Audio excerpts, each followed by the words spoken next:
La sesión pasada nos habíamos quedado en varias propuestas, no solo de libros, sino del cómo se estructura en la teoría la anarquía relacional y como que constantemente Juan Carlos nos pone en la mesa que la anarquía relacional busca sobre todo una teoría utópica para que en la práctica podamos adecuar toda esa teoría utópica, ¿no? Es decir, no buscamos a los perfectos anarcoafectivos o anarcorrelacionales, sino buscamos medios y formas en las que nuestras relaciones puedan transformarse en relaciones más amables, con la posibilidad del deseo, con la posibilidad del encuentro, fuera de los marcos ya preestablecidos. Se pone rico, porque eso también los libera de mucha carga que puede haber implícita dentro de las teorías, ¿no? Por ejemplo, lo veíamos con el poliamor, ¿no? Que el poliamor tiene una especie de demanda identitaria por ser compersivos, que es la sensación de que porque tu pareja está bien, tú estás bien y estás feliz por esa persona, y que no todos tenemos la capacidad, ¿no? de generar esa conversión y que te van midiendo desde ahí, o la ilusión también poliamorosa o no monógama de que la gente no monógama no siente celos. Entonces, lo que la anarquía relacional dice es, no, es utópico. O sea, qué padre que alguien pueda hacerlo, que alguien lo haya pensado, no necesariamente es la realidad para todos y también está bien, que es lo que se adecua a nuestras realidades. Entonces, pues nos está enumerando muchos libros que se los voy a mandar también por allá. Dice, en Estructuras del Deseo, un King posanarquista en la especulativa ficción de Octavia Butler y Samuel Delany, Lewis Cali, quien escribe, analiza los problemas de poder y la subjetividad en la sociedad y cómo el postanarquismo, que define como una forma de teoría anarquista contemporánea, heredera del posmodernismo y el postestructuralismo, pretende sacar al anarquismo de sus límites tradicionales. Es decir, estas referencias que también estamos tomando nosotros para crear teorías sobre anarquía relacional parte ya de una premisa de romper la anarquía anterior. Hay una cosa que dicen mucho las mujeres que están escribiendo anarquía, que son muy bellas y yo las quiero mucho. En el libro de Desobedientes hay una morrita que dice, las mujeres estamos haciendo anarquía a pesar de los hombres anarquistas, ¿no? A esto se refiere, a que la anarquía nace en movimientos como movimiento político en un espacio donde solo los hombres eran un sujeto político. Y entonces este post-anarquismo, lo que pasa después de la primera oleada anarquista, lo que intenta es ver el límite tradicional que se supone que decían que era la anarquía y volver a romperlo. Porque la estructura misma de la anarquía necesita constantemente estarse reinventando. En el momento en que la anarquía sea algo estable, fijo, no solo descriptible y prescriptible, sino reproducible, empieza a hacerse un fascismo. Por eso todo el tiempo hay que estar rompiendo con el fascista interno, por eso todo el tiempo hay que estar revisando al fascista interno y al mismo tiempo que las teorías no nos lleven a estos muchos lugares, ¿no? Entonces dice, cuando lo sacamos de los límites tradicionales, esto incluye la deconstrucción de las formas convencionales de identidad sexual a través de Michel Foucault, Judith Butler, Gail Rubin, y conducen a los universos queer y kink. Es a partir del anarquismo, del post-anarquismo, que tenemos teóricos que no solo rompen con la tradicionalidad de la anarquía, sino con los géneros tomados en cuenta cuando se construyó la anarquía, con las identidades sexuales que existían cuando se inventó la anarquía. De aquí nacen los espectros queer, de aquí nacen los espectros kink, es decir, de la posibilidad de nombrar todas estas identidades, prácticas, posibilidades fuera de la normatividad, de hacerlas visibles y de hacernos saber a todos que está bien. Por eso mucho de el anarquismo, el punk, está muy ligado al BDSM, porque antes de juzgar las conductas sexuales, lo que dice es hagamos un lugar seguro para que esa forma de deseo que tienes tú sea posible y sea, o sea, sea cuidada, no solamente juzgada y patologizada y por lo tanto denostada, ¿no? Metida en cajones y estas otras identidades que nos creamos en los acercamientos, que también existan como partes integrales de nosotros, y no solamente como una minificción que existe en el encuentro. Aquí es donde empieza a ponerse rudo, porque el postanarquismo lo que nos está diciendo es, esas otras minificciones también son tú. Esas otras minificciones que rompen el status quo de quién eres, son a quien debemos estar mirando, es a quien debemos estar alimentando, no a esta versión muy heterosexualizada de la relación, para poder crear nuevas formas, nuevas figuras y nuevos espacios. En amateurismo y anarquismo, en la creación de espacios queer autónomos, Gavin Brown estudia las nuevas formas de la política radical que incorporan objetivos éticos como las relaciones cooperativas, no jerárquicas y sex positive.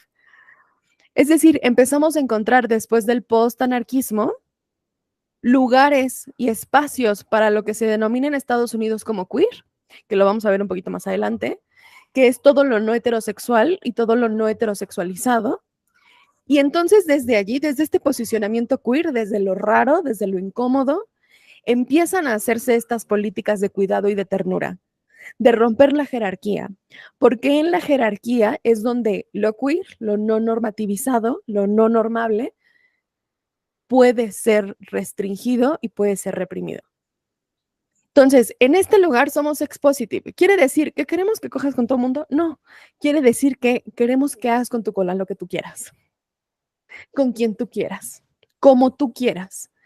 Y que con quien te acuestes no significa que no puedas recibir cuidados. Que no importe con quién te acuestes, puedas recibir cuidados de quien quieras y de quien tenga la posibilidad de ofrecerlos. Entonces, desde estos lugares, se pone rico, se pone difícil, porque aunque es una gran teoría, en el proceso del capitalismo, todos tenemos todavía actitudes y prácticas capitalistas frente a los afectos. Entonces, por eso es importante saber que la teoría está allí, que es una utopía, que es una gran utopía muy maravillosa, pero que no deja de ser el sueño de alguien. ¿Qué de todo esto podemos incorporar ahora a nuestra vida? Porque decimos, por ejemplo, sex positive, sin darnos oportunidad de preguntarnos por qué nos molesta la idea de acostarnos con alguien que no es nuestras parejas. Y esto solo hablando de mí para poner el ejemplo. No nos preguntamos o nos preguntamos muy superficialmente gracias a la cultura pop, ¿por qué el que mi pareja se acueste con alguien más me duele? ¿O no? Porque, es decir, esto lo podemos ver reflejado incluso hoy en pleno 2024, con que las comunidades swinger sigan necesitando pasar desapercibidas, con que las personas swinger sigan necesitando antifaces porque les pueden correr del trabajo, cuando el trabajo no tendría nada que ver con sus prácticas sexuales. Entonces, a eso nos referimos con sex positive. ¿Qué quieres hacer con tu culo? Eso, hágale. Entonces, estos procesos crean espacios que no han sido proporcionados por instituciones o personas desde posiciones de autoridad, jerarquía y poder.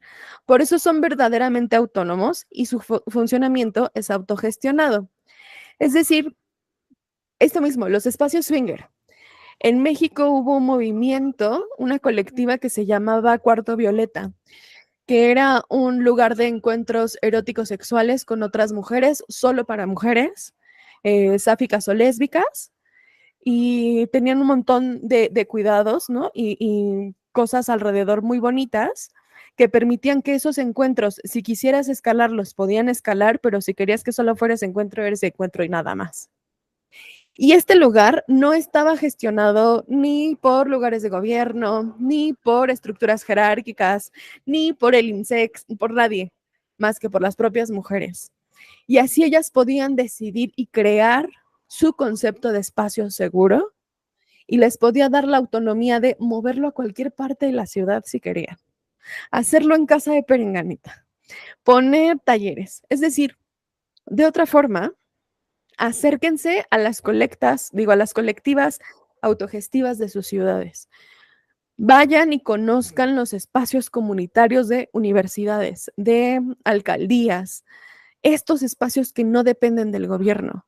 Ahora, aquí hay una cosa muy importante que es, para que estos procesos creen espacios seguros, necesitan no estar supeditados a ningún lugar institucional, porque en el momento en que se institucionaliza, es decir, el momento en que una colectiva pasa de una colectiva a una asociación civil regulable, las posibilidades de autonomía se van perdiendo.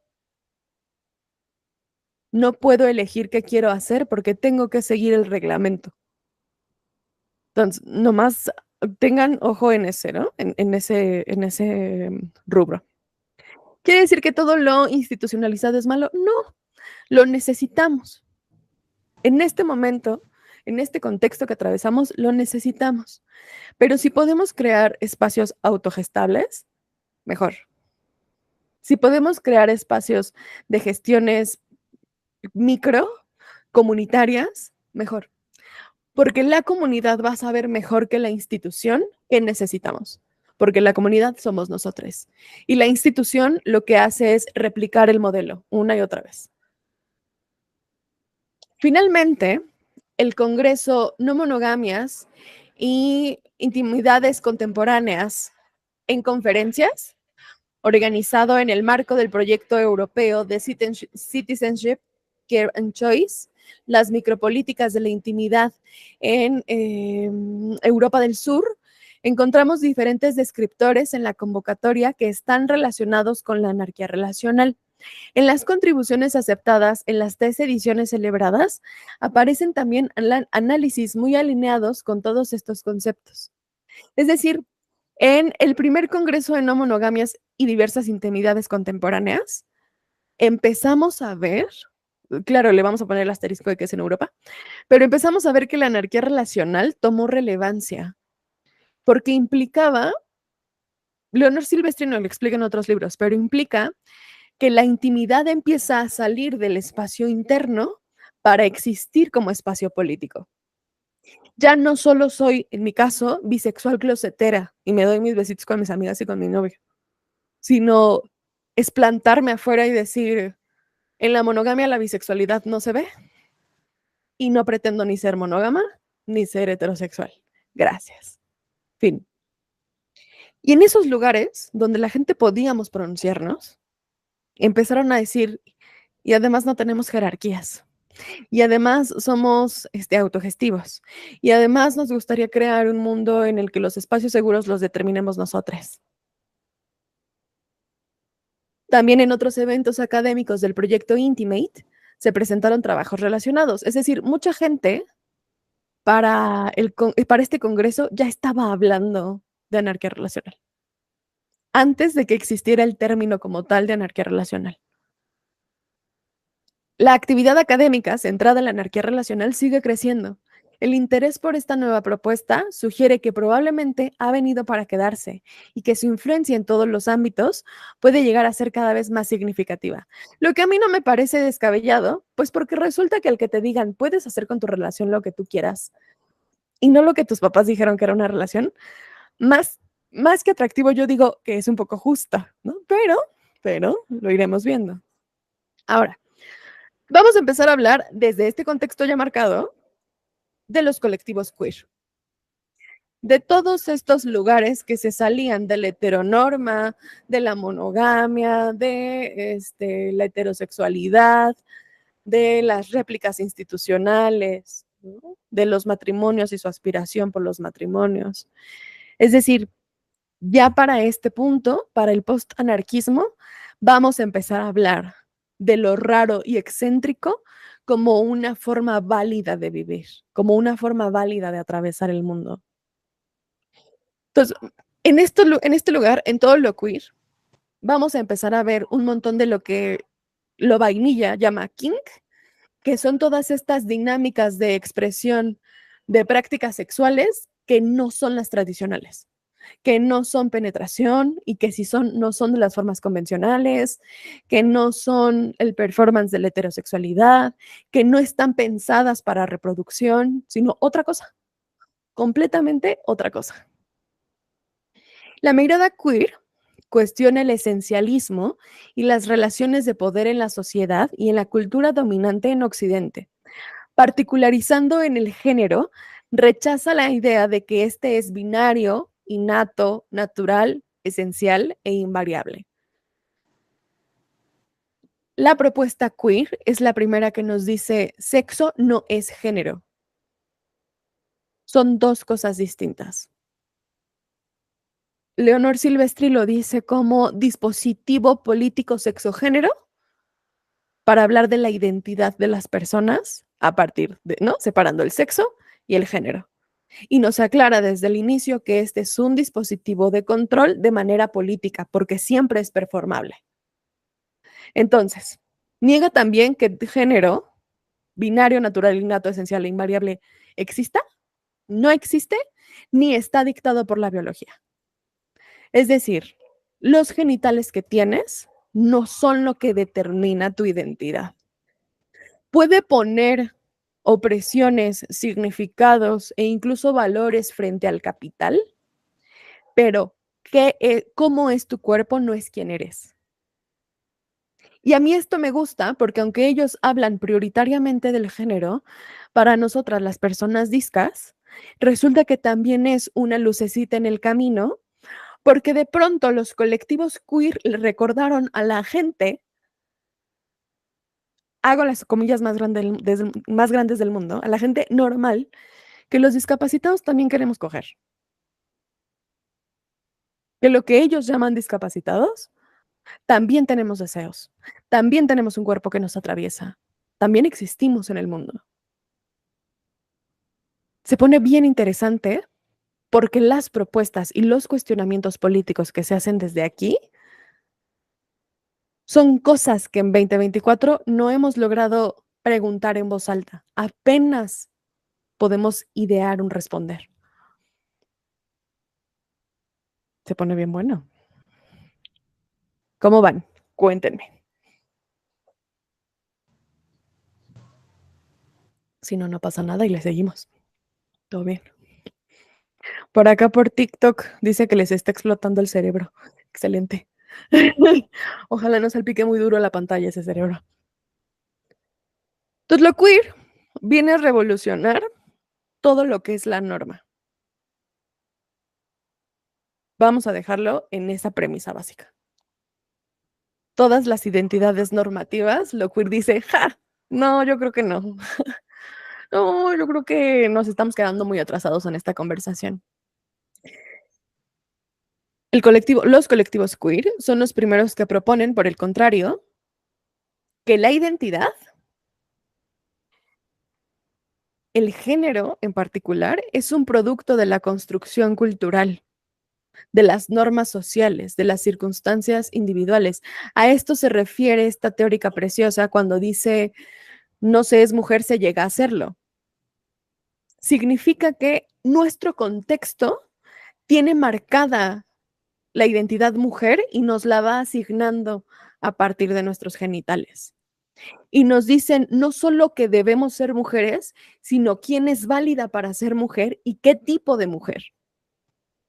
Es decir, nos dice que somos mujeres cis, que somos mujeres cis de clase media baja, trabajadoras y obreras, madres amas de casa, reproductoras y cuidadoras. Y todas las demás no existen. Y nos relega a las demás a un salvajismo. La teoría queer dice, es que todo esto, eso a lo que le llamas mujer, es un discurso. Y luego una práctica. Cuando Sojourner Truth dice que no soy una mujer, también se refiere a esto.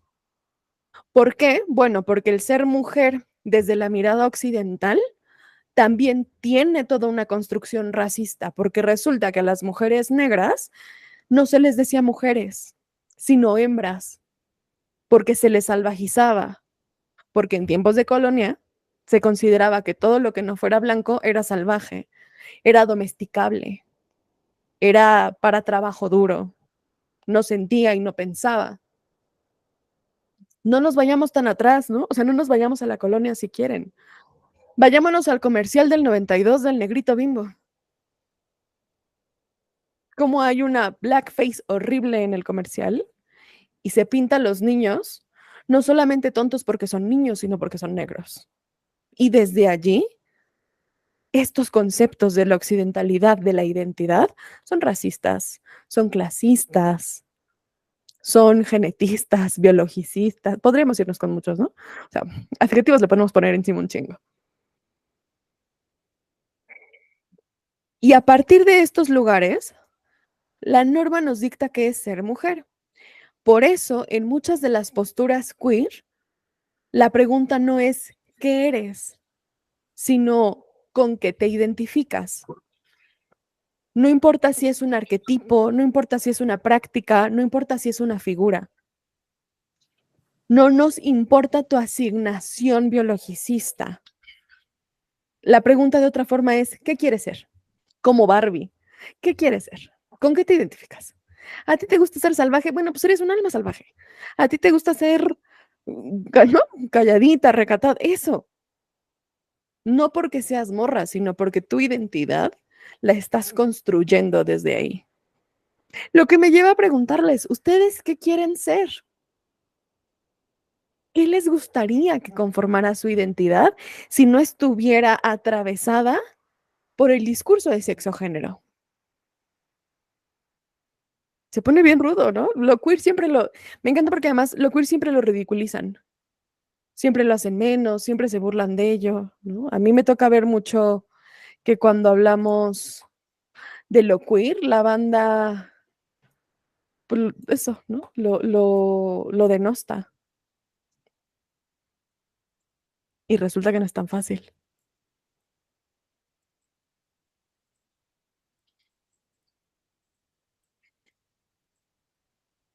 Seguimos, pues.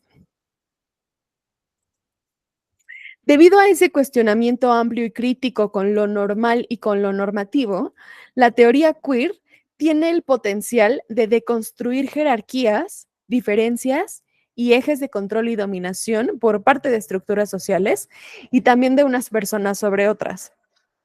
Esto vamos a hacerlo como ejercicio. Al chat de WhatsApp quiero que me manden todo lo que conforma el rol de género que habitan. Por ejemplo, Mariana. Mariana es una mujer de la ciudad, de clase media baja,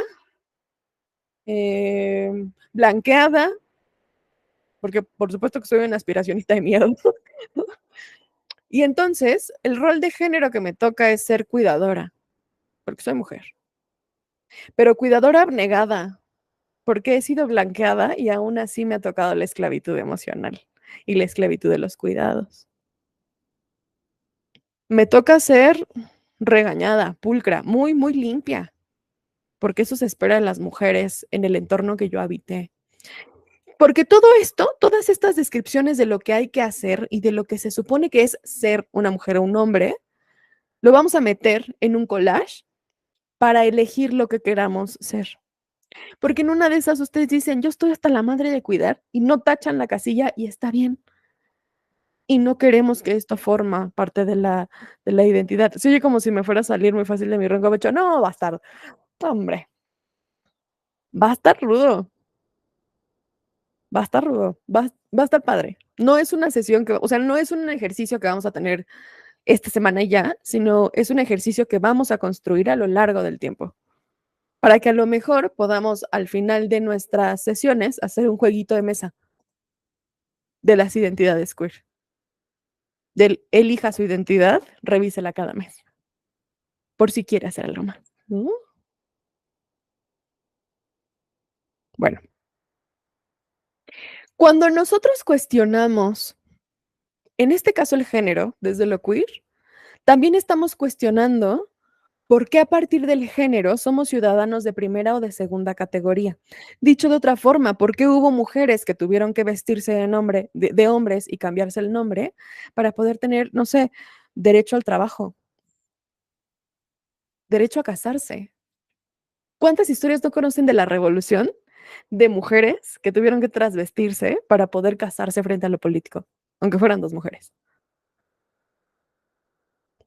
Hay que investigar esas historias, hay que leerlas, hay que ver bajo qué marcos, bajo qué paradigmas estábamos tomando decisiones. Porque cuando borramos esta primera y segunda categoría, este binario, nos permitimos entonces hacer relaciones transversales. Si tú no eres más que yo, porque tu género es diferente al mío, podemos ser iguales. Ahora, lo queer es todo lo que no es binario y lo pone en un espectro porque el espectro es circular. Las jerarquías son verticales. El espectro es circular. El espectro no está definido por la cercanía al centro, no está definido por la fuerza del color.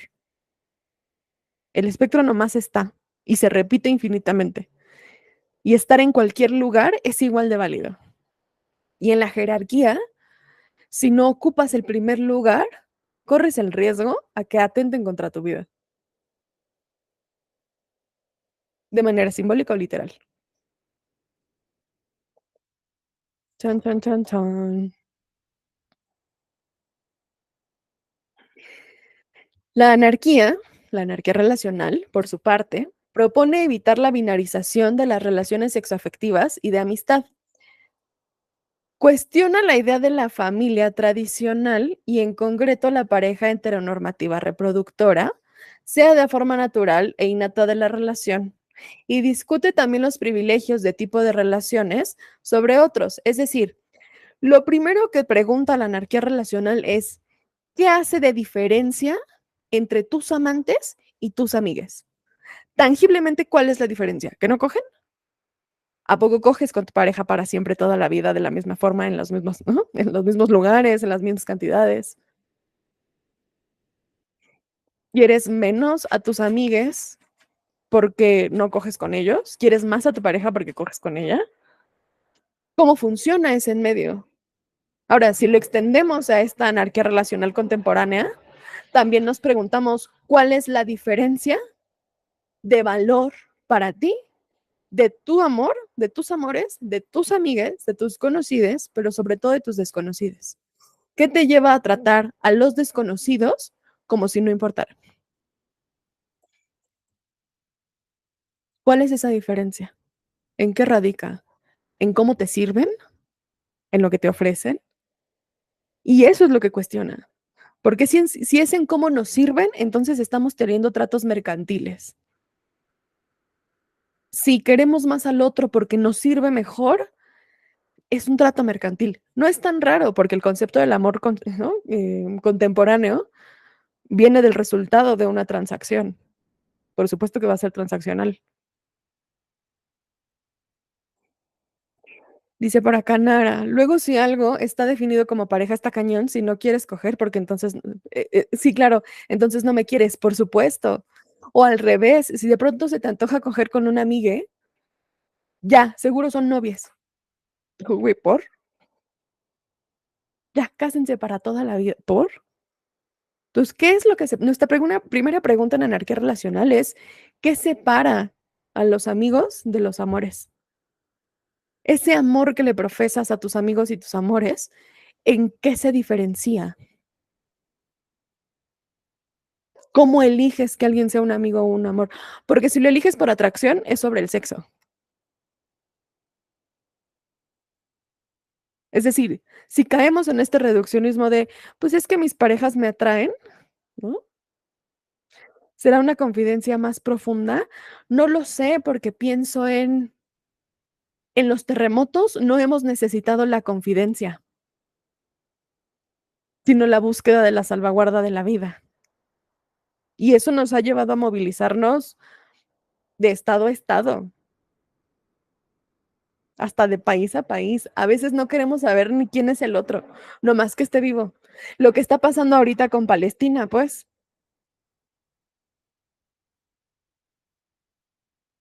Es decir, preguntarnos esto nos obliga a pensar qué es el amor, cómo pensamos y cómo conceptualizamos el amor. Y nomás es la primera pregunta que lanza la anarquía relacional. Ni siquiera nos estamos metiendo ya de lleno, nomás dice, mira, empieza con esto, quiebrate la cabeza con este pedo. Ya de ahí vemos. Porque el segundo quebradero de cabeza es el cuestionamiento a la familia tradicional. ¿Para qué te sirve la familia? ¿Para qué te sirve la conformación de familia? Vamos a ponerlo contexto México de mujeres. ¿De qué te sirve tu respaldo familiar si está sustentado en secretos de familia que traen violencia? Porque el secreto de familia nunca es, güey, encontramos un tesoro en Amacuzac. No, el secreto de familia casi siempre es el tío, el primo, el hermano, el sobrino, el amigo, el papá, el abuelo, que ejerce violencia de cualquier tipo frente a alguna o varias de las mujeres de la familia. Ese es el secreto de familia. ¿Para qué nos sirve la familia? Y luego, ¿por qué hay tanto interés en el matrimonio y en que sea la familia tradicional o sus símiles los que tengan reconocimiento político? ¿Por qué las familias son mamá, papá e hijos? Su capacidad reproductiva o de adopción. ¿A quién le sirve que existan las familias? Y esto quiere decir, si quiero tener una familia, está mal. No, tú ten familia. Ya establecimos antes que lo que quiera hacer tu culo, eso hagamos. Pero que está bueno preguntarnos, ¿por qué andamos detrás del anillo? ¿Por qué andamos detrás de firmar frente a la iglesia y frente al Estado que tú eres mío y yo soy tuya y que entre nosotros dos vamos a tener hijos? Y que si no son ilegítimos, si tienes hijos fuera del matrimonio, son ilegítimos, de segunda categoría, por ellos no se debe ver igual, a ellos no se les quiere igual, a ellos no se les atiende igual. No los puedes meter al seguro, por ejemplo. ¿A quién le sirve?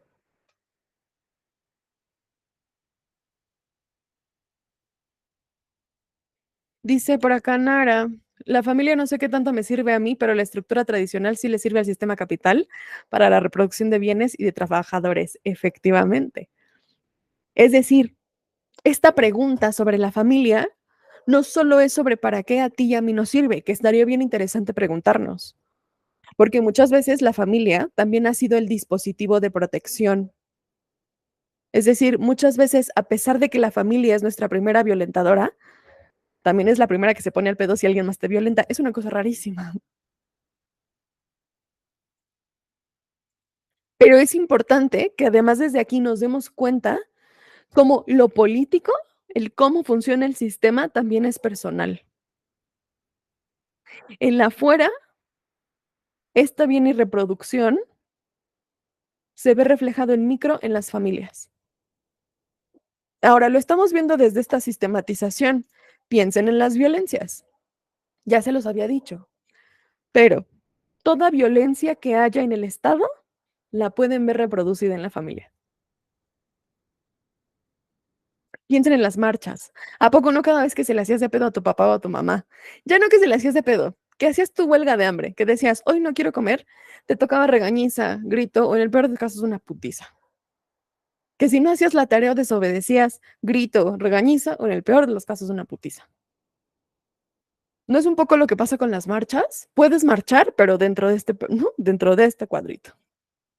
Te pasas de la línea, vagas, va chingazo, va criminalización. Toda y cada una de las violencias que encuentren en el Estado las van a encontrar reproducidas en la familia.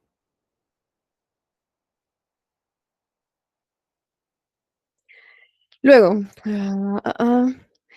discute también los privilegios de unos tipos de relaciones sobre otros, incluyendo sus características en cuanto a orientaciones sexuales, identidades de género, prácticas de mayor o menor intimidad, lo que decía hace rato Rodolfo, o adecuación de las experiencias sociales. Es decir, la tercera pregunta de la anarquía relacional es, ¿por qué la pareja tiene exclusividad sexual? ¿Por qué tiene exclusividad social? ¿Por qué la gente cuando es no monógama tiene este periodo que puede durar de 1 a 7 años en los que esconden que no son monógamos? En los que incluso a veces no rompen con sus parejas para no dejar de presentarse como monógamos. Se pone bien rudo. ¿Por qué nos pesa menos, por ejemplo, en el poliamor? Vamos a ponerlo de otra forma, lo voy a preguntar de otra forma. ¿Por qué en el poliamor es mucho más aceptado una trieja cerrada de 2 mujeres y un hombre, porque es la representación de los medios. ¿Por qué? ¿Por qué no tenemos representación en los medios de una mujer trans, una persona no binaria y un hombre bisexual? No existe.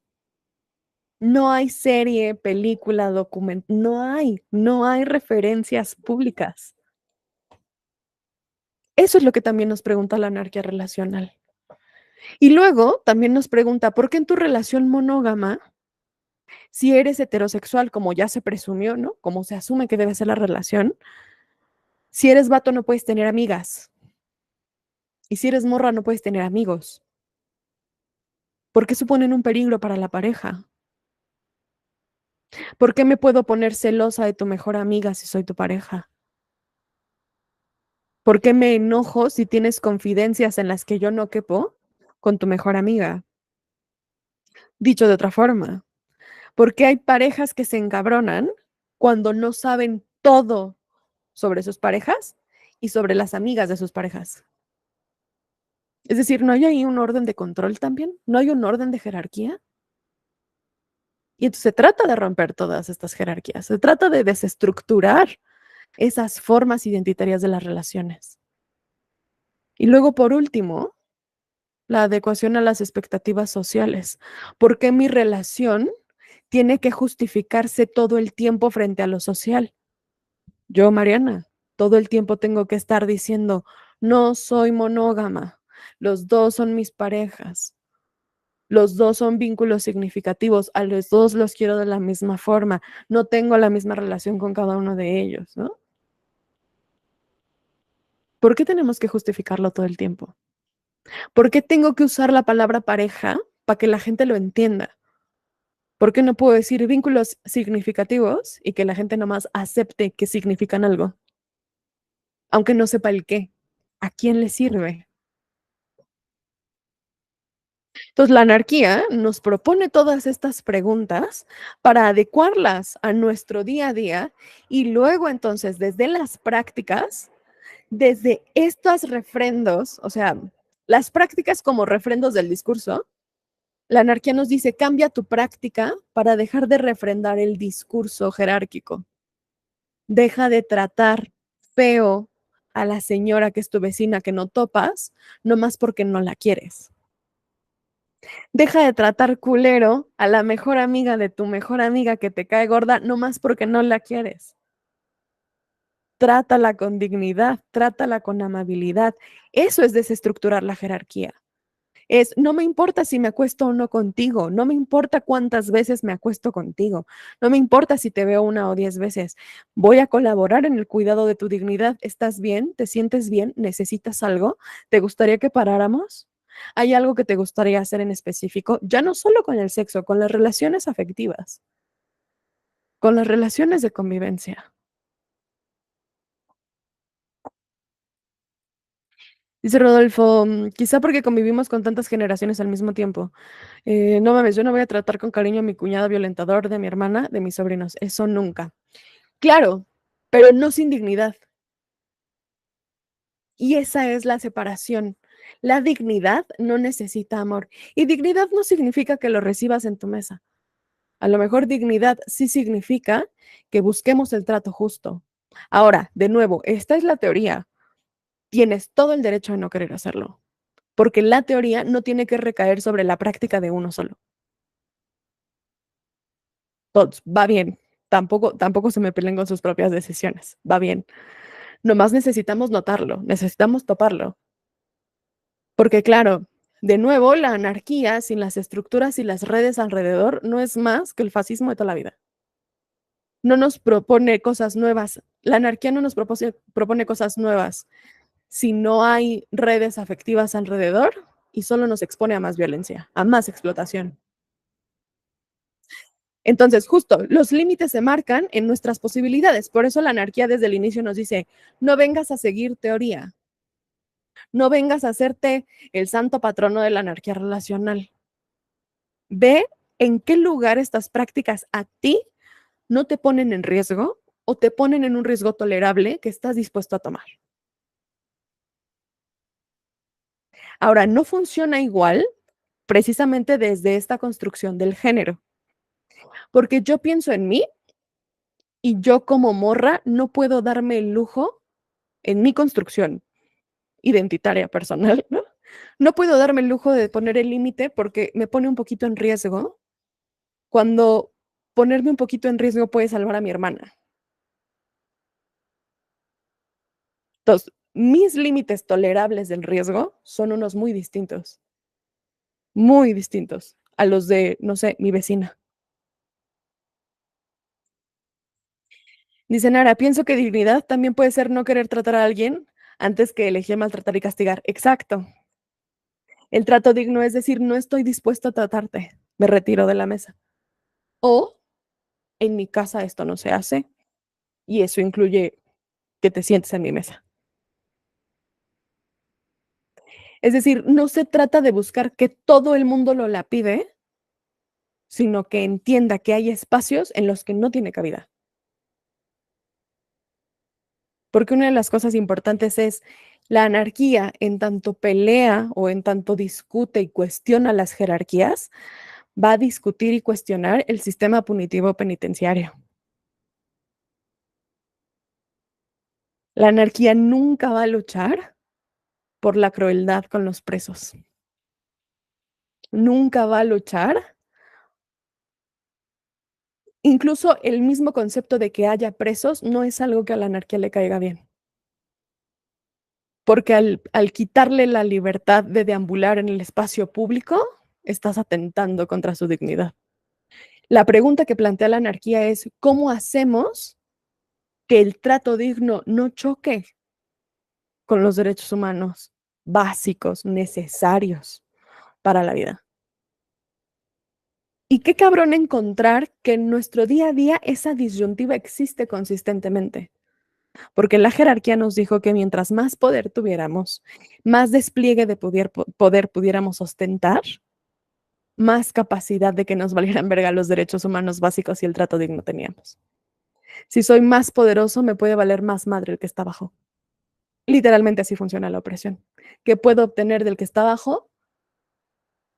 ¿Cómo puedo hacer para que no se queje? Y entonces ahí tienes a cadenas enormes, ¿no? de tiendas de autoservicio cobrándole a sus trabajadores todo lo que se roba la gente que se roba cosas de los súper, porque está leccionando.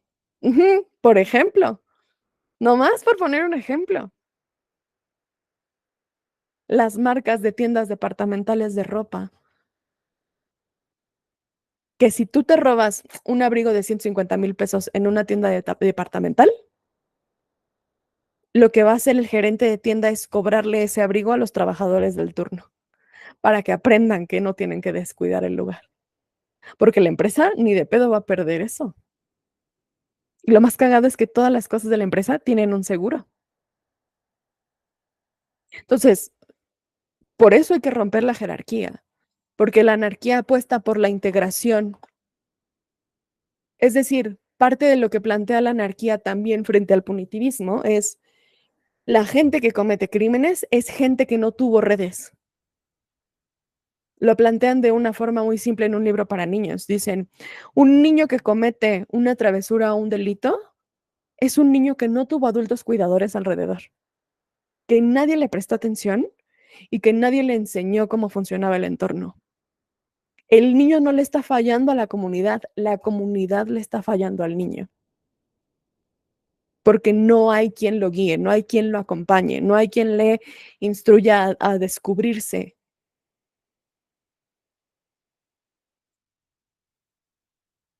Entonces, chan, chan, chan, chan.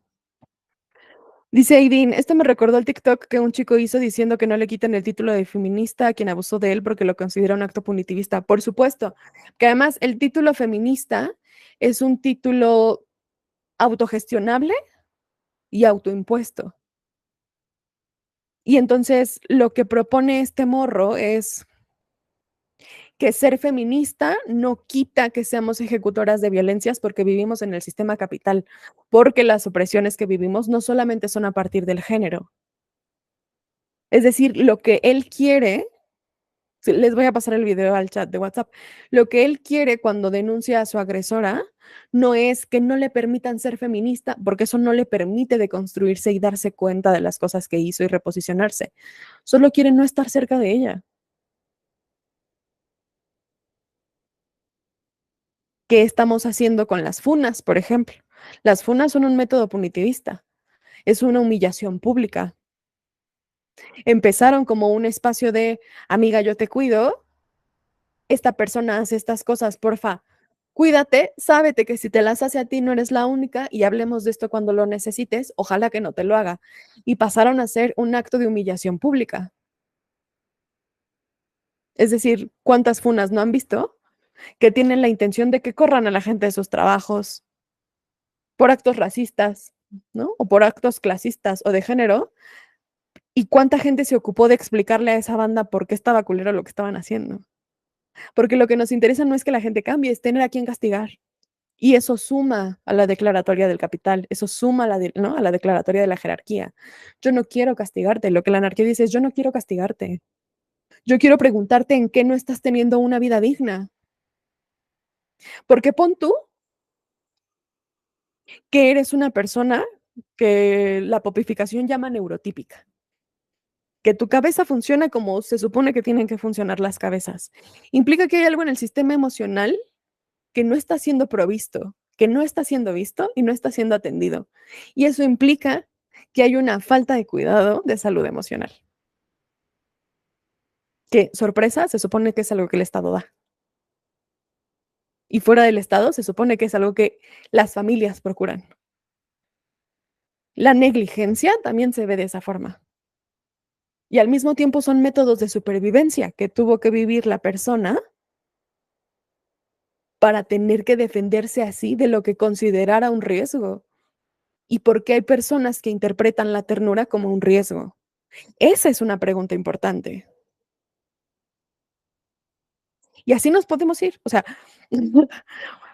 la anarquía nos permite todas estas preguntas todo el tiempo. Es un ¿en dónde radica la dignidad? ¿En dónde radica mi dignidad al ofrecer un trato digno? Supongamos que la persona no es mala en este arquetipo tradicional, ¿no? De la narrativa del punitivismo. Supongamos que esta persona no es mala porque no le haya pasado ningún trauma. Supongamos que su cerebro no funciona igual, que es neurodivergente, que haya podido acceder a la concreción de crímenes implica que hay un sistema de cuidados de salud mental que no existe, no está siendo provista. Y se supone que nos la garantiza el Estado. Entonces la anarquía pone ¿no? en explícito que el Estado no funciona, que tiene milenios que no funciona y que para eso sirven las redes. Se pone rudo porque mucha gente cree que es solapar a lo que consideran criminal. Y entonces habríamos de preguntarnos para qué nos sirve la criminalización. Porque ahora, no sé si se han dado cuenta, que yo creo que sí, porque no somos pendejos, pues, pero la mayoría de los presos en cárceles ni siquiera son los crímenes más violentos, ni siquiera son las personas denunciadas. ¿Cuántos casos de procesos judiciales conocen que son inocentes? Banda que fue agarrada al azar, presos políticos. La cárcel tiene también una construcción en orden de limpieza social. Se mete a la cárcel, se le quita la libertad y la capacidad de reproducción a quien no nos sirve. Y no nos sirve desde un fin utilitario y no nos sirve desde un fin servicial. Se pone bien culero, porque todos contribuimos, ¿no? a estas narrativas. Lo mismo con la infidelidad, ¿no? Lo mismo con todo lo que la monogamia, la amatonorma y la heterosexualidad no considere correcto. La importancia de la marcha LGBT. Hay banda a la que todavía meten al bote y a los separos por ser trans. Hay banda a la que todavía meten al bote a los separos porque son 2 morras besándose en una plaza pública. Hay banda a la que matan por ser no monógama, o como en mi caso, ¿no? Que no me estaban queriendo dejar rentar casas. ¿Por qué? Ah, pues es que es putilla la niña. Y o sea, sí, pero ¿qué les importa? Entonces, por eso son importantes estas preguntas. Por eso es importante que nos demos cuenta cómo la criminalización está contribuyendo todo el tiempo. Y no empieza la criminalización y el punitivismo nomás en la cárcel. Empieza en tu casa cuando te dicen, eso no se toca, eres un niño malo. ¿Eres tonto o por qué no lo haces bien? Desde ahí tenemos actos punitivistas. Desde ahí tenemos actos criminalizados. Desde que tus papás te dicen, si no estudias vas a acabar como el señor que vende dulces en la calle. Desde ahí. Desde el no te portaste bien, una chinga, un regaño, un gritoneo, un jaloneo, un pellizco. Desde ahí.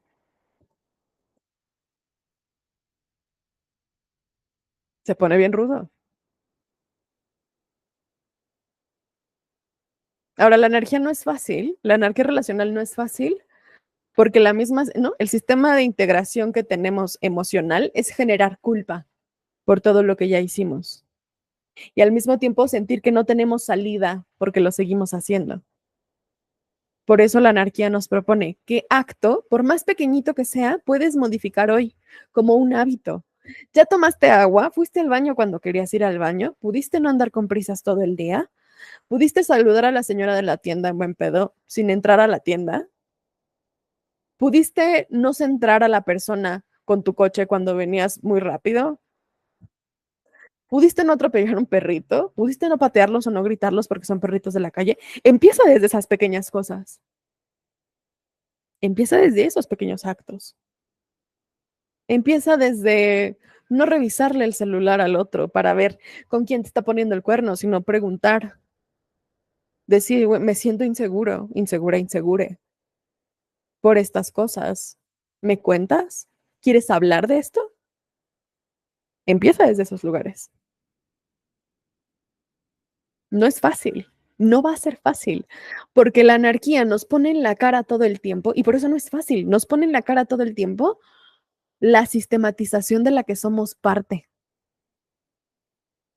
Por eso nos pide ternura, por eso nos pide tanta ternura, porque nos dice, con todo y que la andamos cagando durísimo y ya nos dimos cuenta, date chance, güey. Llevas putoscientos mil años. Tú llevas antes de tu nacimiento viviendo en monogamia y en heterosexualidad. Date chance, güey.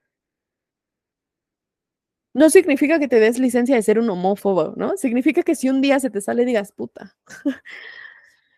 ya lo observé. Pues sí, güey, ya se me salió. Ay, aquí hay algo, ¿no? Aquí hay algo que me está incomodando. Descubramos qué es. No para flagelarte. Ahora, si quieren un tip con la culpa, creo que este ya se los había dado, pero la culpa es una forma de encontrarnos a nosotros mismos, porque solo nos da culpa aquello en lo que desobedecemos. La culpa es el camino de vuelta a nosotros mismos. Yo, cuando algo me da culpa la primera vez, lo vuelvo a hacer para saber qué está pasando y si me gusta y en quién pienso que me va a castigar y cómo. Y ya de ahí, pues ya, cada quien se permite lo que le sea posible, ¿no? Ya si eres bien belicosa como yo, pues ya te agarrarás a madrazos contigo misma intelectuales y ya. Ya si no, pues vendrás a la comuna y lo platicaremos. No pasa nada. Lo que necesites. Eso. Lo que necesites. Porque al final la intención es que seamos una red. No que seas tú frente al mundo y tú contra el sistema. Porque el sistema te va a fagocitar. Somos todos corriendo. ¿Jugaron a las atrapadas cuando eran morres? ¿O vieron jugar a alguien a las atrapadas cuando eran morres? Esa es la anarquía. Tocar el centro y correr todos. Hay que jugar a las atrapadas. Porque cuando el sistema agarra y congela a uno, todos los demás siguen corriendo y lo podemos descongelar. Tus compas te pueden decir, híjole, sí te pusiste bien lesbofobiquita en esto. Sí te pusiste bien racista con este comentario. Y ya dices, ah, sí, me pasé de güey. Voy a ver qué está pasando aquí. Gracias por avisarme. ¿Tú qué harías? ¿Cómo me pueden acompañar en eso? Entonces, jueguen a las atrapadas con ustedes mismos. Permítanse esa liberación, ese juego, porque al final, por eso es lo kink, porque es el placer a través de lo no permitido. Es la diversión a partir de la travesura. Piénselo de esa forma. ¿Cómo podemos hacerle travesuras consistentes al sistema? Para mí, respecto al género, por ejemplo, yo a Mariana siempre que me preguntan, ¿cuál es tu género? Mi respuesta es, el que más te incomode, ese. A mí no me importa cómo me nombres. Yo quiero que tú te incomodes. Que si sientes atracción por mí, digas, puta, ¿y ahora qué? Y que si no digas, güey, ¿qué le pasa? Pero que te cause un conflicto. Eso quiero yo. O mis pronombres son te deposité. ¿Con qué cosas podemos dinamitar y jugar con los parámetros del sistema? Jueguen a las atrapadas. Entonces, vamos a continuar con el texto porque si no, nos podemos ir aquí toda la vida. Ya saben que además yo ejemplos tengo un chingo, entonces vamos a seguir leyendo y vemos qué más encontramos. Ya saben que en cualquier momento pueden interrumpirme, alzar la mano, hablar, abrir su micrófono, no pasa nada. Yo no me lo tomo personal y me tomo muy a bien que me interrumpan. Vámonos. Por tanto, ambas propuestas comparten numerosas hipótesis, ¿no? El de la familia, el amor y la amistad y el género binario. Estas propuestas comparten numerosas hipótesis, incluyendo la de que los estereotipos de género son históricamente una manera de articular un eje de privilegio en la que los hombres se sitúan por encima y se arrogan al poder y el control sexual reproductivo de las mujeres. Para que este marco funcione, el patrón heterosexual, el de arriba, el del poder, ha de preservarse y acentuarse al máximo. Por eso los traumatch ahorita andan con que Fierro a mi compa, sé el mejor hombre tradicional panista que encuentres. Ponte mamado, sé muy grosero, nunca llores, no le muestres a la morra interés, porque es una forma de despliegue de poder. Es la forma en la que te demuestran que ellos son la categoría número uno. Ahora es un performance de masculinidad que ya no sirve, con comillas, porque tienen un chingo de seguidores estos güeyes.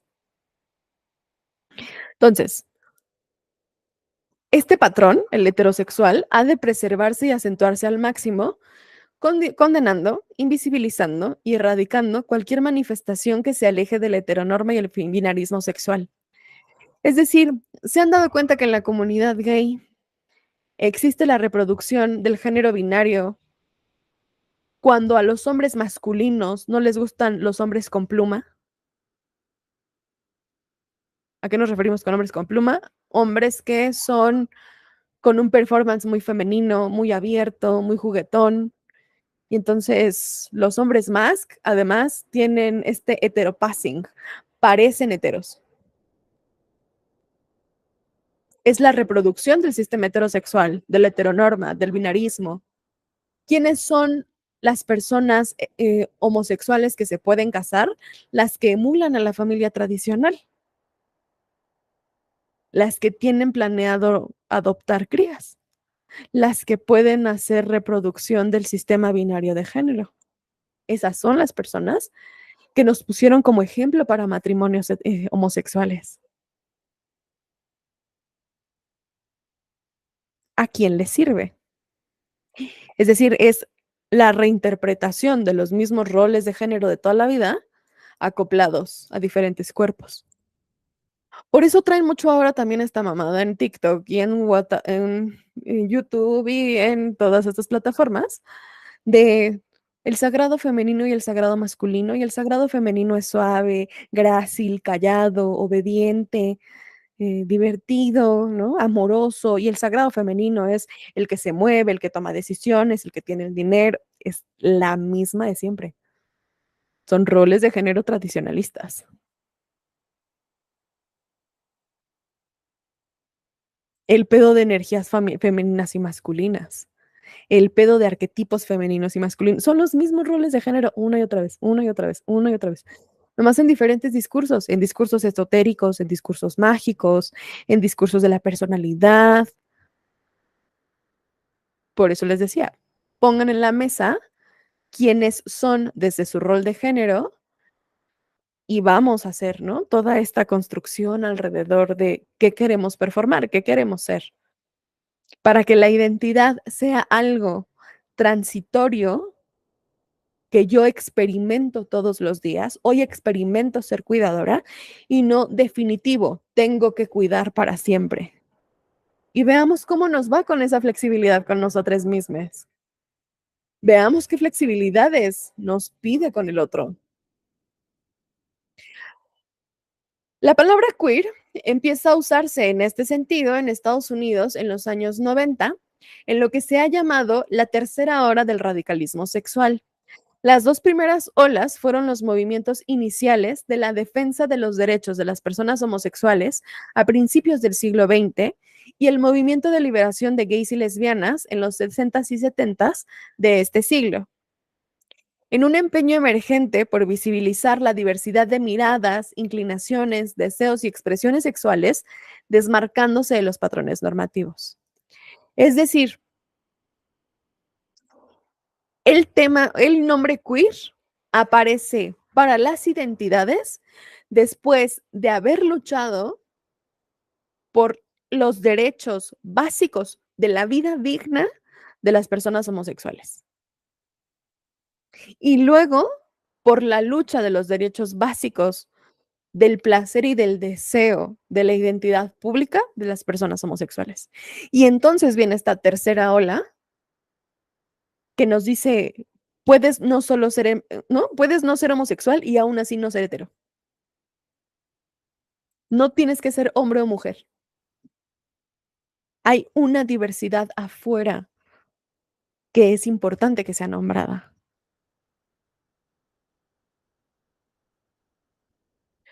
En el siglo XXI, su sentido ha evolucionado, el de queer, hacia planteamientos más de fondo que desafían las categorías de género, como he dicho antes, y animan a deconstruir los entramados culturales y formativos que determinan nuestra actitud y nuestras pautas relacionales, superando las dualidades de hombre-mujer, heterosexual-homosexual, justo lo que les acabo de decir, y en lo que sería una propuesta de confluencia inevitable con la anarquía relacional, relación íntima, amistad. Es decir, no nos importa si eres hetero, tampoco nos importa si eres homosexual. Lo que nos importa es intimidad y amistad no está peleado. No me importa si nomás te gustan los hombres o las mujeres, no me importa si eres hombre o mujer, no me importa si nomás te besas con tus amantes, ojalá no seas ninguna de las anteriores. La liberación viene con la negación de los patrones de los roles de género y de las estructuras tradicionalistas. Es decir, yo no les voy a incripar, si yo fuera la anarquía relacional, yo tendría mucho a hacerte, pero si yo fuera la anarquía relacional, yo no les voy a preguntar a cada uno de ustedes, ¿eres hombre o mujer? ¿Eres normal o hetero? No, yo les voy a preguntar, ¿coges con quien quieres? ¿Te sientes cómodo declarando el género o la persona con la que quieres coger? ¿Coges con la persona a la que amas? ¿Amas a las personas con las que te relacionas? ¿Cómo las amas? ¿Desde dónde las amas? ¿Para qué las amas? ¿Qué haces cuando las amas? Y luego, ¿qué pasa con la gente que no te atrae? ¿Qué pasa con la gente de la que no esperas nada? ¿Qué pasa con la gente que no te importa? ¿Cómo las tratas? ¿Cuánta intimidad puedes tener con una persona en el metro cuando el de al lado, que sabes que es un facho, se le cayó el café en las piernas y dices, ¿no? Esas pequeñas victorias universales que dices, sí, por mamón, y volteas a ver al del enfrente y se crea un lazo de intimidad que dura segundos, que no necesita nada más que existir. Y que el otro se baja o tú te bajas del metro y no le vuelves a ver en la vida, pero ahí hubo un momento de intimidad, algo que les importó a los dos, que es relevante, que existe de manera explícita, que no necesita ser dialogado porque está entendido, algo que te significa. Eso es lo que quiere saber la anarquía relacional. ¿Cuánta posibilidad tienes de crear eso en tu entorno?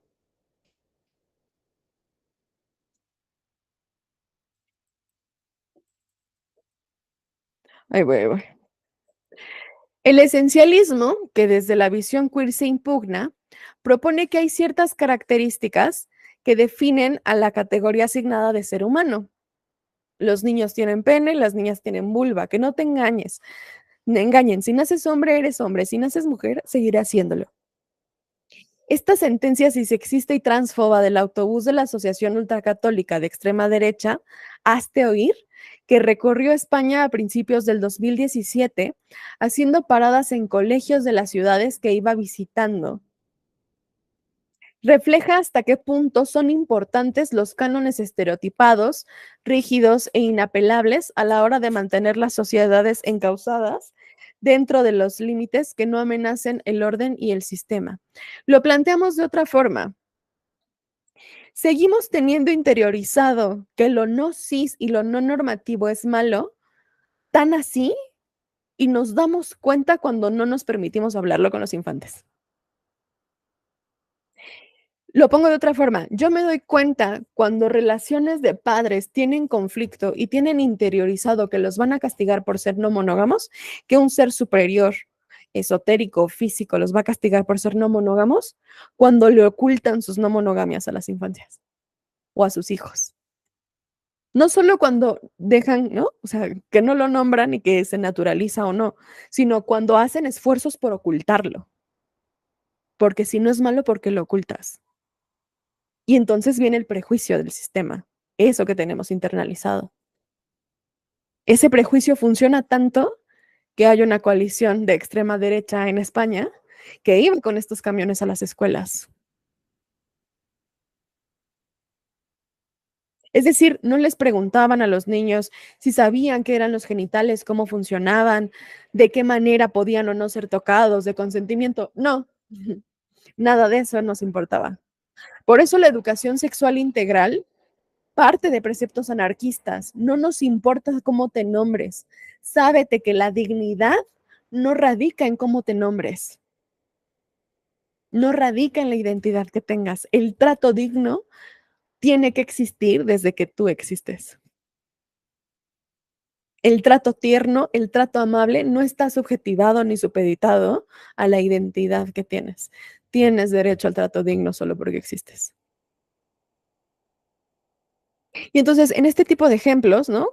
Con este de hazte oír, nos damos cuenta cómo somos parte de la sistematización, cómo tenemos acciones, dichos, prácticas, ideas que siguen refrendando al sistema.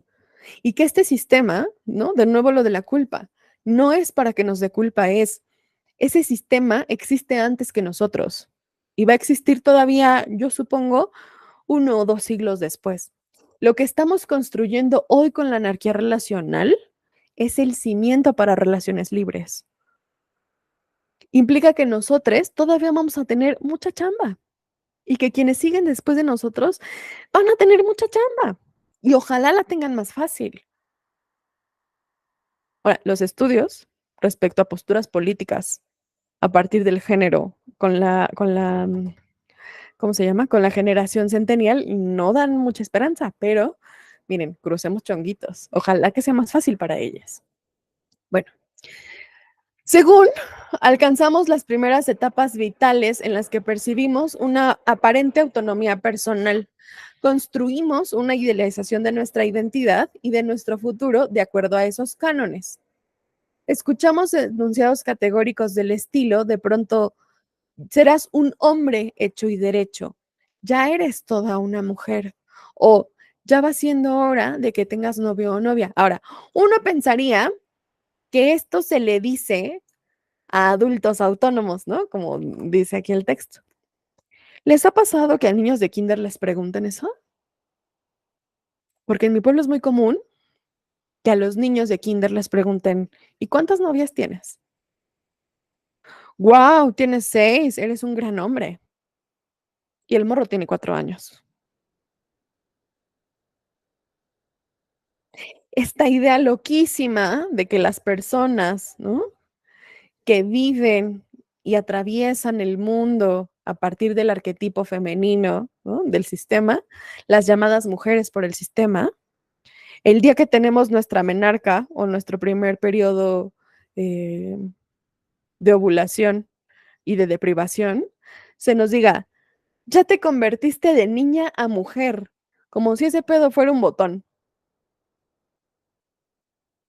Son niñas teniendo menstruación, son personas teniendo menstruación, no convirtiéndose mágicamente en mujeres.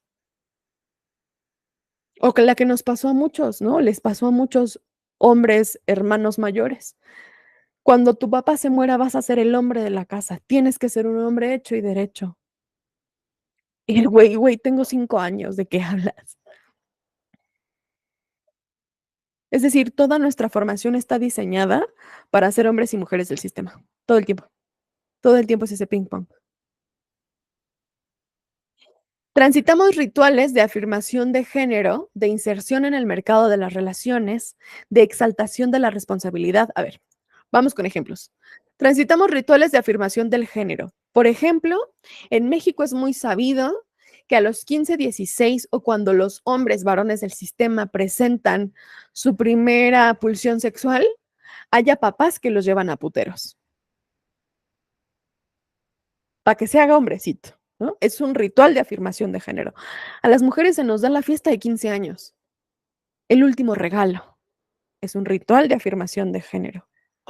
Tenemos un ritual de inserción en el mercado de las relaciones, que viene disfrazada del ámate a ti mismo, sé tu mejor versión, mejórate, quiérete. Si tú no te quieres, nadie te va a querer. Sé soltero, sé un perfecto soltero, sé un soltero o una soltera muy guape. Entra a aplicaciones, da match, mientras más match tengas, más exitosa vas a ser en el mercado amoroso. Todas estas cosas son rituales de inserción en el mercado de las relaciones. Desde el género las tenemos. Las morritas que pasan más atractivas, nos metimos papel ¿no? en las boobies para que se nos vieran chichotas, para ser elegibles. Los morros que se la pasan en la secundaria midiéndose la verga, para ser elegibles. ¿Qué quién es más guapo? ¿Qué quién es más inteligente? Todo eso son rituales de inserción en el mercado relacional. Luego, tenemos rituales de exaltación de responsabilidad. Ya tienes 15, ya tendrías que saber lavar tus platos, ya deberías tener novia, novio, novia. ¿Ya estás pensando salirte de la casa? ¿Qué vas a hacer cuando seas grande? ¿Qué vas a estudiar? A mí me parece una mamada que a los 18, que no tenemos una puta idea del mundo, nos pongan a elegir a qué nos vamos a dedicar toda la vida. Pero, ok, ¿no? Yo creo que eso pasa después de una relación con el mundo, que tiene un proceso de trauma y que una dice, me voy a dedicar a esto. Personalmente creo que funciona así. Pero miren, yo no soy la SEP. Entonces, y todos estos rituales de exaltación de la responsabilidad, género, relaciones, tienen una urgencia por definir el futuro en términos de construcción de una carrera académica y laboral tipificada, una familia normativa, un nivel socioeconómico acorde a las expectativas de nuestro entorno y, en definitiva, una ruta que define al éxito para la integración social. Es decir, todo esto, género, clase, raza, nos está preparando a blanquearnos. Porque quienes existen laxamente en el mundo son los ricos. Por eso el éxito es que tengas mucho dinero. Y por eso el éxito en las relaciones de hombres heterosexuales son que tengas muchas viejas y mucho dinero y mucho trabajo y muchos viajes. Y para las mujeres el éxito es que tengas una familia por el orden reproductivo, que seas mantenida, ¿no? Para que no tengas que dedicarte nada más. Ese es el éxito que nos vendieron a través del género, de la raza, de la clase. Y luego ahí nos tienen esclavizadas a todos, trabajando pinches horarios laborales de mierda por salarios de mierda, ¿no? Esclavizados en labores del hogar y en labores obreras, intentando trabajar horas extra que nos pagan con pizza, con el sueño de un día ser el jefe o el dueño de la empresa. No va a pasar, no va a pasar. Si fuera tan fácil, ya hubiera pasado. Y a través de estas expectativas, es decir, ya se dieron cuenta que también es este sistema tradicional lo que nos mantiene pensando en el futuro todo el tiempo. Es decir, que tú cuando conoces a alguien decidas, consciente o inconscientemente, si el otro puede o no ser tu pareja, es resultado de toda esta preparación hacia el futuro, de toda esta proyección. A través de estas expectativas, proyecciones quiméricas de futuros ideales, el sueño americano, y de concepciones identitarias heredadas, férreas y monolíticas, mantenemos las maquinarias de poder funcionando a salvo de disidencias y peligrosas metamorfosis, o lo que se llama el traidor familiar, donde en una familia aparentemente heterosexual llega la primera persona con pluma, o como decimos en mi casa, la primera J, ¿no? En mi casa, la primera J fui yo, que, como dice mi familia, le salí bisexual. Y hasta ese día el sistema familiar se mantiene. ¿Qué pasa con las familias, en mi caso, que todos se dedicaron a administración y la perra se dedicó a artes? Existe la traición, ¿no? La disidencia al sistema familiar. ¿Qué pasa con las actitudes? Digamos, en mi familia, en mi familia los Ramírez son impulsivos, groseros, peleones. Y yo aposté por la ternura, la traición al sistema familiar, la disidencia, aquello que fue exiliado. Ahora, no digo que mi familia me haya exiliado, ¿no? Sino estoy poniendo un ejemplo. Sí, no lo sabrán, se quedarán con la duda. Y entonces, desde estos lugares, desde esto que consideramos identidades, las disidencias no existen. Por eso es importante que nos nombremos, por eso es importante que haya alguien que tenga una tolerancia a la incomodidad o a la posibilidad de respuesta a la agresión, que diga, pues a mí me vale madre, güey, yo soy sáfica, bisexuala, no monógama, artesana, panadera, me la paso leyendo y todos se van a la verga. Porque así cuando vienen otras generaciones, ya no la tienen tan difícil. Y otras generaciones no tienen que ser mis hijos, pueden ser mis vecinos, pueden ser mis sobrinos, pueden ser mis amigos. ¿Quién fue la primera persona que se declaró no heterosexual en su círculo de amistades, en su círculo familiar? ¿Cómo se le trató? ¿Cómo se le pensó? ¿Cómo cambió la relación con esa persona? Se trata de eso. Se trata de decir, no tengo que estar de acuerdo para garantizar tu derecho a la vida digna. No más es eso. Ahora, cada eje identitario define sus propias afinidades y antagonismos. Es decir, pues que te creas Romeo y Julieta, güey, ¿no? Que te creas o Romeo o Julieta implica una identidad del amor que está dispuesto a sacrificarse corporalmente. La idea de que el amor está dispuesto siempre a poner la vida en riesgo por el amor mismo. Implica que te estás peleando con un sistema de poder, que tus papás no dejan que tu novia te vea, que a tu mamá no le gusta el morro que escogiste o la morra que escogiste. Entonces, en estos ejes identitarios tienen afinidades y antagonismos. ¿A qué creen que son afines? ¿Cuál creen que es su amo y cuál creen que es su perseguidor? Dice Mable por acá, ¿el amor es sacrificio? No, estoy poniendo ejemplos del discurso tradicional. Siento que se me pierden de pronto en el TikTok con los discursos tradicionales. Avísenme si de pronto no soy clara con los ejemplos. O sea, porque aquí de lo que hablamos cuando hablamos del sacrificio del amor que se muere por el amor mismo, estamos hablando del arquetipo que les mencionaba ahorita, de Romeo y Julieta, ¿no? La, la, la estructura básica de la lógica de Romeo y Julieta es que están dispuestos a morir por su amor. Están bien pendejos porque tenían 16 años y se conocieron ese día, pero el amor era tan fuerte que estaban dispuestos a morir por ese amor. A eso me refiero, a este tipo de discursos que hay detrás de cada identidad. Por eso es peligroso cuando las mujeres, cuando las morras dicen, yo soy Julieta de Romeo y Julieta, y es como, no tienes idea de lo que estás diciendo. No, chica, de verdad, no quieres que se muera el que te ama, nomás porque te ama, güey. No, no va por ahí. Hay gente a la que sí nos pasa y no estamos tan felices con eso, ¿no? Entonces, va por ahí. Ahora, Por esto es importante que veamos qué se supone que conforma nuestra identidad. Mujer, cis, racializada, ¿no? Clase mediera, blanqueada, no monógama. ¿Cuáles son las afinidades de estas luchas?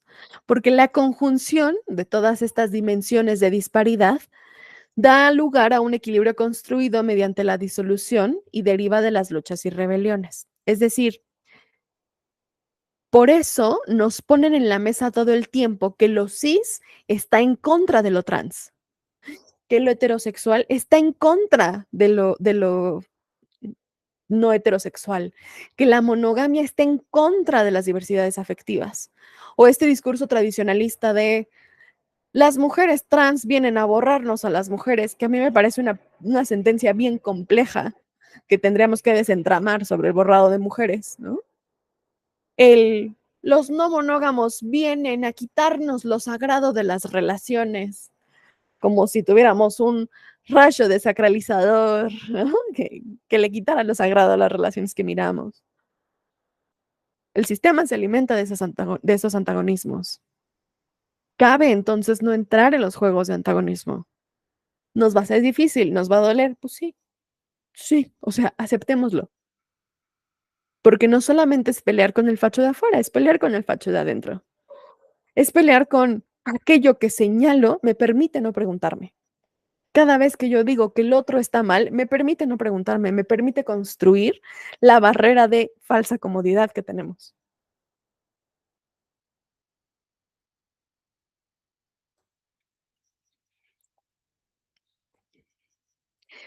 Un equilibrio, este equilibrio de identidades, nos dirige hacia enfrentamientos inocuos para el sistema, incapaces de desafiar los verdaderos ejes de privilegio.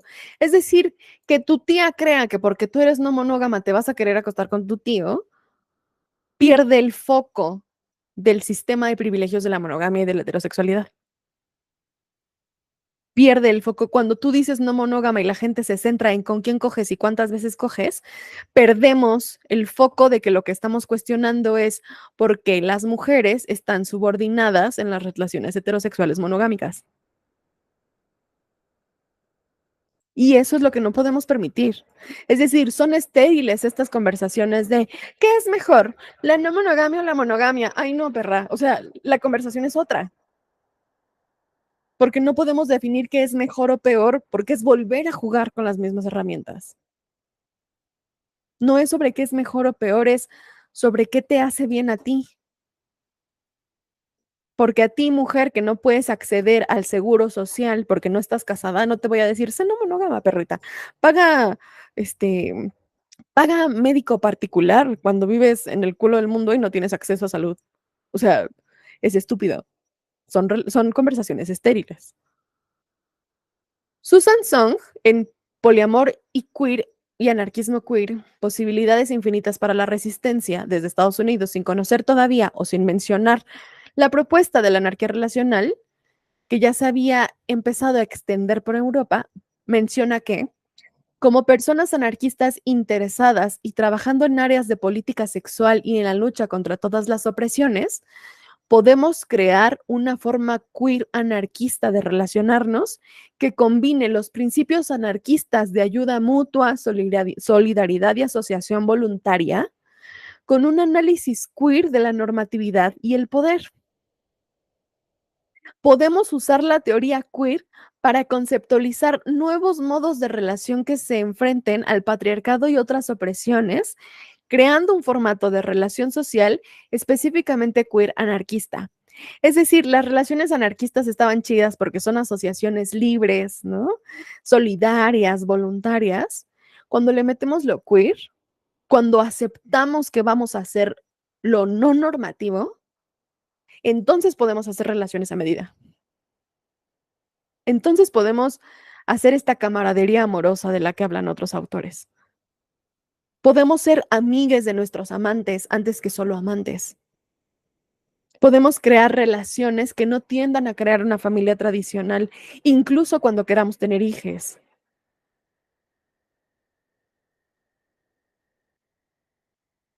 Es esta propuesta, el concepto la lucha queer lo que nos permite decir, la relación no tiene que ser la relación que ya está definida. Quiero esa relación extraña que no puede nombrarse porque incomoda. Quiero eso. Quiero no tener que explicar que somos pareja nomás porque cogemos y nos besamos y nos queremos, porque podemos ser muchas cosas que no son una pareja. Es decir, ya tenemos relaciones queer anarquistas o de anarquía relacional con un ejemplo. ¿Les ha pasado a lo largo de su vida que tienen a una persona que puede o no ser de su mismo sexo, que puede o no ser heterosexual, pero que es su mejor amiga, pero más que su mejor amiga, casi su hermana, pero no su hermana porque no nacieron en la misma familia, pero se comparten todo, pero no se celan, pero alguna vez seguramente se dieron un beso y no pasó nada, y a lo mejor si pasó, no importó, y no rompió la relación, y estas relaciones que están en medio de todas las categorías y que no son ninguna, y que a veces nombramos mejores amigues, nomás por ponerle un nombre. ¿Cómo deambulamos estos espectros? A eso se refiere con relaciones queer. Esas relaciones que no cupieron en las categorías tradicionales. Los casi algo son un afecto queer anarquista, porque no están siendo lo que se espera, pero están siendo algo. Y lo que nos encabrona es desde el fascista interno. Yo aposté por el resultado, no por la persona. Por eso son los casi algo, por eso ni siquiera les nombramos por su nombre. Esos son afectos queer anarquistas. Son afectos que no responden al deber ser. Y nos frustran y nos emputan. Pues porque no tenemos otra forma de actuar para con ellas. Ahí está también nuestro fascista interno. Entonces, desde aquí se permiten esas relaciones fluidas que deambulan desde los espectros, ¿no? Dice Rodolfo, eso me gusta, yo no aposté por el resultado, aposté por la persona. Por supuesto. Espérenme, déjenme, lo voy a anotar para subirlo a Instagram, porque si no se me va a ir el avión.